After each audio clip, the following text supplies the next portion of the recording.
생명이요 죽은 사람을 살리는 것이고 어둠 있는 자를 빛으로 인도하시는 하나님의 손길이기 때문에 세상은, 악한 영은 이것을 두고 보지 못한다는 것입니다.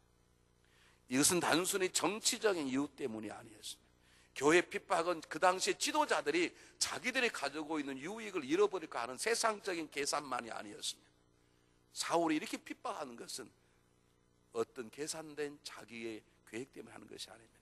우리가 할 수 있는 건 이들의 뒤에는 우리가 말하는 사단이라고 하는, 악한 영이라고 하는, 세상의 왕이라고 하는 세력이 있다는 것을 성경은 오늘 우리들에게 가르쳐주고 있습니다. 여러분 생각해 보세요. 지금도 제가 여러분에게 몇 번 말씀드리지만 여러분 인터넷에 들어가면 엔티불교, 그것은 없습니다. 내가 어떻게든 이 땅에 있는 불교를 없애버리라, 난 여기에 목숨을 건다, 그런 카페는 없는데 기독교를 땅에서 없애는 걸 목숨을 걸게 다는 카페들은 여러 개 있습니다. 인터넷에서. 왜 그렇게 유독 기독교를 죽이려고 그럽니까?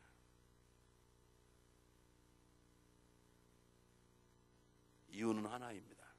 오늘 성경 본문을 볼 말하면 사울의 뒤에도, 그리고 예루살렘 교회를 핍박하는 수많은 핍박의 뒤에는 하나님의 나라, 하나님의 교회, 하나님의 백성들을 무너뜨리려고 하는, 이미 구원받았지만 구원받은 사람답게 살지 못하게 하는, 내가 집사가 되고 권사가 되고 장로가 되었으면 집사가 되고 권사가 되고 장로가 되는 것처럼 살아야 되고, 내가 결혼했으면 남편답게 아내답게 살아야 되는데 불구하고 집요하게 그렇게 살지 못하게 하는 악한 영의 역사가 있다는 것이고, 특별히 하나님에게 붙잡힌 바 된, 하나님 것 된 존재들에게는 그런 역사들이 집요하게 따라다님을 성경은 사도행전 우리들에게 계속적으로 말해주고 있습니다.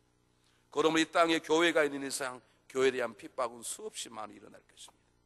여러분들이 예수 믿고 성령이 충만한 삶을 살아가려고 하는 그 노력 가운데 반드시 여러분의 성령의 충만함을 성질 충만함으로 바꾸려고 하는 일들이 여러분 주변에 반드시 그림자처럼 따라다니게 될 것입니다. 그러므로 이 시간 우리는 분명한 것을 깨달아야 돼요.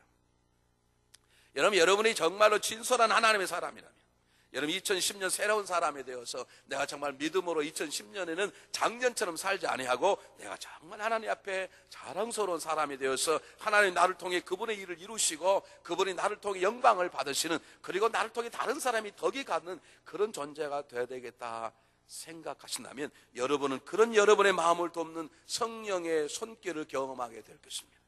성령의 바람을 경험하게 될 것입니다. 성령의 음성을 듣게 될 것입니다. 성령이 이렇게 세우는 손길을 경험하게 될 것입니다. 동시에 그런 것들이 아무것도 아닌 양 여러분의 결심을 쉽게 무너뜨리고 여러분의 결심을 쉽게 망가져버리고 그저 예수 안 믿는 사람처럼 믿게 하는, 예배 장소에 와 있지만 예배 드리지 아니하는, 구원받을 장소에 왔지만 구원받지 않는 채 그저 시간만 보내는 사람이 되도록 예배 시간에 여러분의 잡념을 주고 다른 생각에 빠지게 하는 악한 영의 역사가 우리에게 있을 수 있고, 내가 정말 잘 믿으려면 믿지 않은 남편 때문에 핍박받을 수 있고, 내가 정말 잘 믿으려고 그러는데 믿지 않은 아내 때문에 인생의 가정에 문제가 생길 수 있고, 우리 가정이 정말로 잘 믿으려고 그러는데 부모 때문에 또는 자녀 때문에 어려움 당할 수 있는 그런 핍박과 고통이 믿음의 삶 속에 동일하게 온다는 것입니다.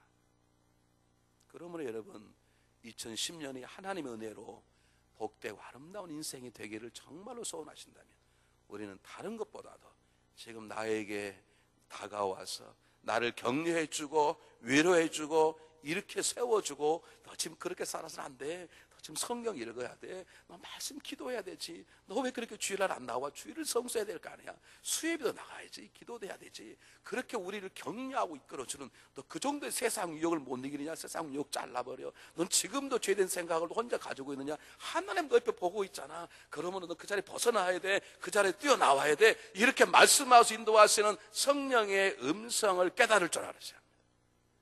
여러분 알고 계십니까? 음성을 듣습니까? 그 성령의 붙잡아 주심을 붙잡습니까? 동일하게 이건 사단의 소리다, 이건 날 넘어뜨리는 음흉한 어둠의 영의 역사이구나, 여러분 그걸 깨닫습니까?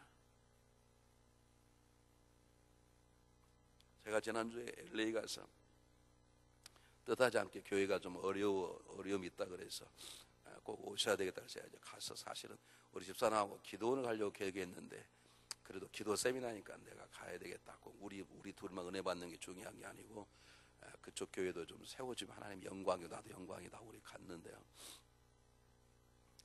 갈 때부터 어려웠습니다. 첫 번째 제 몸이 좋지 않았고, 두 번째 여러분 잘 아시는 것처럼 대학 컬리지 풋볼 결승전이 하필이면 그 교회 옆에서 있어가지고 호텔이고 뭐고 완전히 만원이어가지고 한 달 전부터요.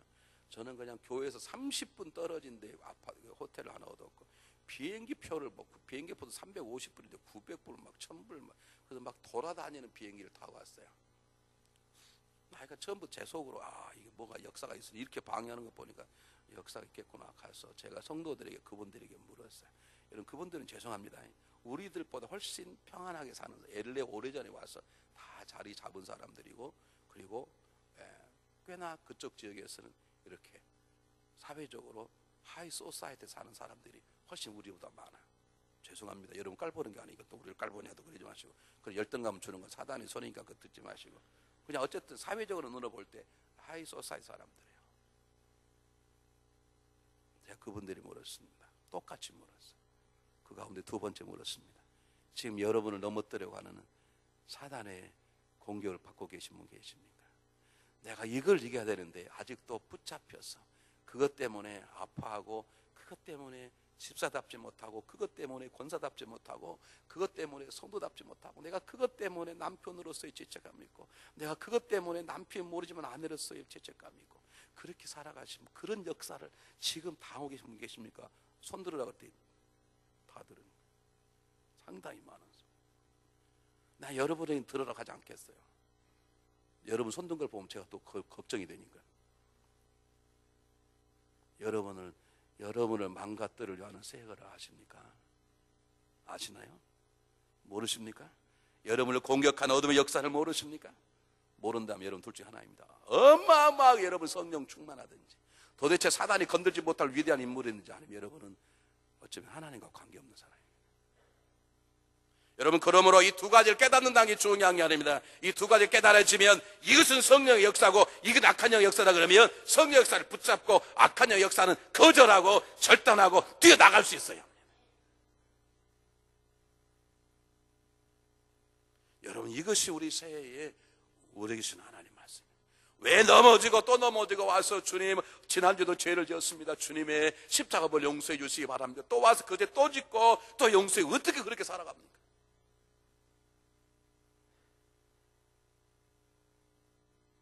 여러분 인생은 하루아침에 무너지지는 않습니다. 거대한 성벽, 그러나 조그마한 쥐구멍 하나에, 거대한 성벽도 조그마한 잣불 하나에 때가 되면 갈라지고 때가 되면 무너진다는 걸 아십니까? 지금 내가 해결하지 않은 조그마한 문제, 이 하나님 음성 앞에 조그마한 음성이지만 순종하지 않은 그 문제 때문에 소돔과 고모라 성에 있는 롯의 사이 될 사람들은 나가야 산다, 그 음성을 들었는데도 불구하고 그 음성을 붙잡지 못하고 세상의 쾌락의 소리를 붙잡아 죽었다는 걸 아십니까? 롯의 아내는 음성을 듣고 나오긴 나왔는데 뒤에서 부르는 어디 도망가나, 내 세상에 즐겁지 않았냐, 돌아와라 컴백 어게인, 그만 한 번 돌아보다가 소금기둥 되지 않았습니까? 여러분이 하나님의 사람이라면, 여러분이 정말로 구원받았다면, 그리고 여러분 2010년은 내가 작년처럼 살아야지 않아야 되겠다고 결심한다면 여러분 삶 속에 그럼도는 이렇게 해야 되느니라. 성경을 좀 읽어라. 텔레비전 제발 좀 그만 좀 봐라. 그만 좀 다투고 살아라. 그만 좀 세상으로 돌아다. 그렇게 말씀하시는 성령의 음성을 들어야 되고 그 음성에 순종해야 되고, 그리고 동일하게 아니야 나가, 요즘 달라서 어느 술집에 물이 좋대 가봐, 그걸 너! 하고 자를 수 있어요. 저녁만 되면 불러내는 친구의 전화에, 친구야 미안해, 나 올해부터는 이 시간에 성경 그냥 읽기로 했어. 그러니까 정 놀고 싶거든. 친구야 혼자 놀아. 그렇게 못 하시겠지. 친구가 부르는데.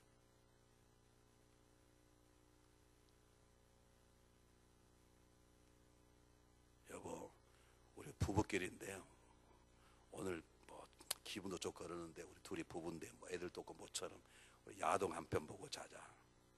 여보 난 그럴 수 없어요. 오늘부터는 나는 정말 하나님 품에 안고 잘 거예요. 좀 이렇게 이래야지. 아멘도 못 하시는 것 좀 봐. 여러분, 핍박이란 고통과 고난만이 핍박이 아닙니다.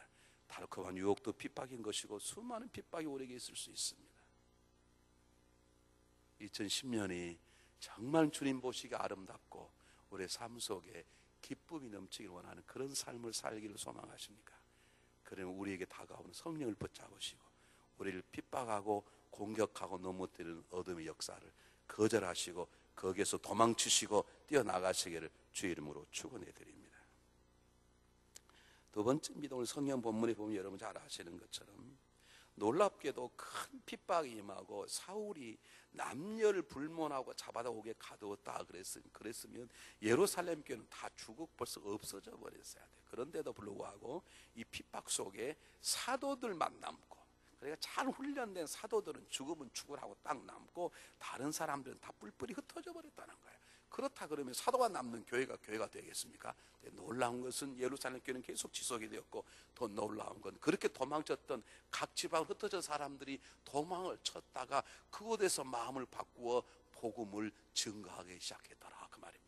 더 놀라운 건 스데반이 죽으니까 그들 가운데 이제 일할 사람이 없다라는 게 아니라 생각했던 빌립이라는 사람이 딱 역사의 뭉대에 등장하더니 그가 사마리아 성에 이르러서 말씀을 증거하고 기적을 행하며 그 지역 사람들에게 놀라운 귀신들이 나가고 막 중풍병자가 낫고 한진배가 일어나고, 이럴 때는 아멘 하는 거예요 여러분. 뭐 이런 가운데 듣다가 중 나갈지 어떻게 알아? 그냥 믿음 아멘 한다니까. 막 귀신 들린 사람이 나가고 중풍병이 나고 한진배가 일어나서 그 성에 기쁨이 있었다.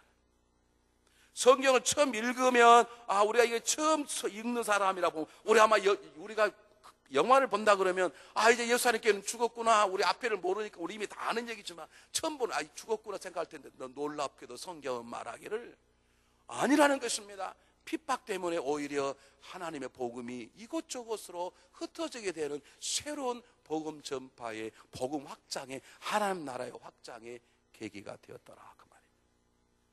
오늘 이 사건을 통해서 다음과 같은 몇 가지를 깨달을 수 있습니다. 첫 번째, 하나님은 핍박도 선양하신다는 것입니다. 정확히 말씀드리면, 여러분 앞에 솔직히 말씀드리면, 왜 이렇게 꼭 예루살렘께 어려움이 있어야 되냐, 어려움 없으면 안 되냐, 어려움 없고 그냥 하나님의 복음을 전파도 하면 되지 않냐. 그렇습니다. 저도 모르겠습니다. 그걸 어떻게 여러분에게 설명해 드릴 수 없어요. 하나님이 꼭 핍박을 통해 일하시느냐?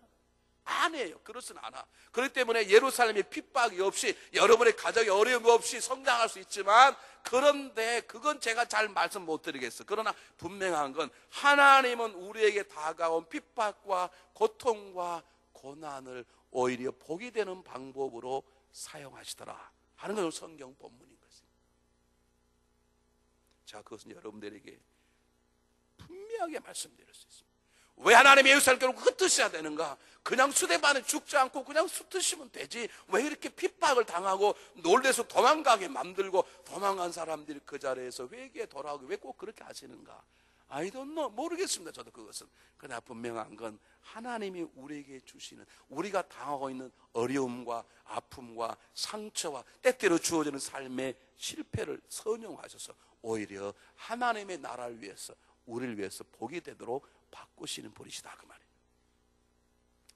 요셉은 어떤 사람입니까? 한 집에 태어나 엄마 아빠의 각진한 사랑을 받았던 아들입니다. 그런데 생각지 않았던 형들에게 말할 수 없는 충격적인 버림을 받았습니다. 꿈꾸지 못했던 노예 생활을 했습니다. 그것까지 좋습니다. 억울하게 정말로 바르게 살려고 했는데 그것 때문에 치명적인 치욕적인 성추행범이라는 꼬리표를 달고 감옥에 들어가게 되었습니다. 요셉이 당할 수 없는 핍박과 고통과 억울한 사건이었습니다. 성경은 그것 때문에 요셉이 고혈압 얻고 당뇨병 얻어가지고 죽었더라 그렇지 않습니다. 오히려 그 핍박과 고통을 통해서 하나님은 고자질쟁이고 자랑하고 철없는 요셉을 잘 다스렸어.